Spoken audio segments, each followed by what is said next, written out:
तुम्हाला सरप्राईज द्यायचं आहे। बिग बॉस ही तुम्हाला सरप्राईज देणार होते, दिले, आणि मीही तुम्हाला एक सरप्राईज देऊ शकतो। स्पेशली जान्हवी तुला। एक मिनिट इकडे। मुळात जान्हवीचा एवढा राग यायचं कारण असं काय मोठं नाही आहे। कारण असं बोटावर मोजणे एवढे आहेत, पण तेवढी बोटं मला नाही आहेत, समजून जा।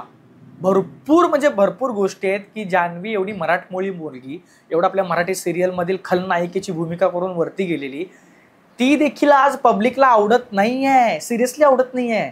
आणि हे मी म्हणत नाहीये, अख्खा महाराष्ट्र म्हणतोय। माझ्या जर कमेंट बॉक्समध्ये जाऊन बघाल ना, तर मी दाखवू शकत नाही कमेंट काय काय आहेत, पण मी आज दाखवणार आहे कमेंट कुठले कुठले आलेत, काय आलेत ते। त्यामुळे जान्हवीला मला असं वाटतं की तिचा गेम चांगला असेल मे बी, पण ती जे वागते ना ते खरंच आमच्या लोकांना पटत नाहीये सर। जेव्हा आर्याला देखील बालिशचा टॅग कोणीतरी दिला, त्यावेळी हिला काहीच गरज नव्हती की स्वतः बोलावं, पण जसं जसं लोक आर्याला टार्गेट करत होती तसं तसं टाळ्या वाजवायची, ऊ नाहीच ओळखलं नाहीच ओळखलं। तुला काय गरज आहे?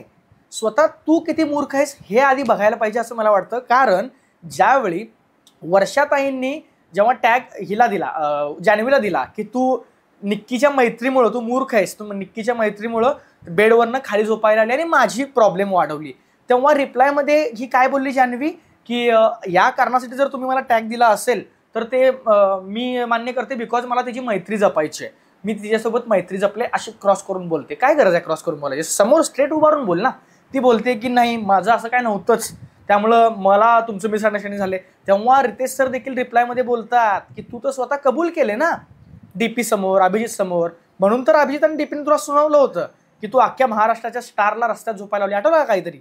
मग त्यावेळी तू तोंडावर कबूल केले की बाबा मी मुद्दामून केले किंवा मी मुद्दामून वर्षाताईंना त्रास द्यायचा होता, आणि इथं तू म्हणते की नाही असं काय नव्हतं।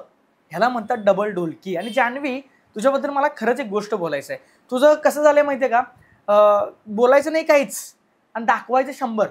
आता ह्यामध्ये अजून एक मोठा प्रॉब्लेम व्हायला लागलाय की तुझी गोष्टी असतात लाख रुपयाच्या, पण आमचं पब्लिक तुला शिवाय देते 10 लाखाच्या। अजून एक बालिशपणाचं कारण तुझं ह्याच्यावरनं कळतं, जेव्हा तू आर्याला टॅग दिली बालिश म्हणून, बालिशचा जो टॅग आहे फ्रेंडशिप डेचा तो दिली, ती बालिश काय तर तिला अक्कल नाही आहे, ती कुणाशी कसं बोलायचं हे कळत नाही, लहान मोठे कळत नाहीत, रिस्पेक्ट करायची कळत नाही, कुणाबरोबर आपण कसं वागतो याची अक्कल नाही। हे तू बोलते, आई शपथ, हे तू बोलते जान्हवी, हे तू बोलते।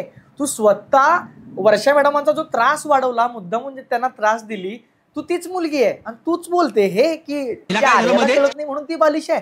मग तू किती टक्के जास्त बालिश आहे तू विचार कर। काही लाज शरम आहे की नाही आम्हा लोकांना? एवढंच काय, छान पैकी डीपी दादांना आमच्या एरिनाला शिकवलं, मराठी तर आधी शिकवले, ती रील खूप व्हायरल पण झाली होती, पण आता गाणी शिकवला, जोक्स शिकवला, छान छान गोष्टी कशा बोलायच्या काय नाही बोलायच्या, किंवा रूपानं देखणी सोपानं चिकनी, ते जे गाणं आहे XYZ 16 वर्षलं तुझं पाऊल कुठं फसलं, हे पण गाणं शिकवलं डीपीनं। सी ह्याला म्हणतात संस्कृती।